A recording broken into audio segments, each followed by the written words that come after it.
Premtobre Kasee Adagiso Eshari Egusho akwanfo no ho nsam no a na we no assembly man no wo Kalariga Dabopa electoral area Amadu Yahuza ana Yahuza wono de to Tamale Metropolitan Assembly no nim wo Northern Region say akakra bi no wo mukro mu kwan no de emu achemienu nti wono e watifi ntime man no afo na afofo nso ntime metifi nti we de ma won twen emukro no mu nche akwan no mu nchansa omo kan ne mpanifo ntu ho na mo na saa kwan no wo mabre ho ye na wo mebwa wo kwan ya ye kan ho asem ye kwan no kwasem ne unye ye pa kwan yi eye kwan a ufri kran kumase na obesia ko Togo anase tatale ne emiankan na ompese ofa Tamale kroma nka ofa Lamashegu na obefata kwa ile na se watoma kopie tasa junction nka okọ enso kwan no aso ewu afidie de ato ho de ama kwantufo a omonam kwan yi so abeya rehosem Adom Kasee ya baba be pi hanmo a ye ne assembly member won wo Kalariga Dabopa electoral area Amadu Yahuza entwetwen komo. The time this thing happened, the road visa came here.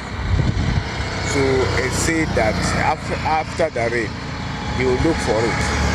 But up to now, we didn't hear anything about him again. But they are crying. Only regular minister they are here. So I don't know. Now, last time I told you that I want to see the regional minister and see how best we can do so this program solve. But now I didn't see regional minister. So, but I hear regional minister voice that very soon you come and look for it. I hear their voice at somewhere. Wasaso kire se how yi e de nkwanhia hodo e na de ababeto potem hanom abeye arehosem anka obestre mpenifo nsa mo hwe no muntu anamo ho na wadi wachi ache e wo how yi ho a enya ade so mutu ho anamo yesa o mehwe ana ababe kate na sa de wo ha foforo aba to mutu ho anamo. Every blessed day people follow here. So people, especially motor riders, many people follow here. Sometimes somebody will see it and so they are trying to solve it so that you see that many people fell here.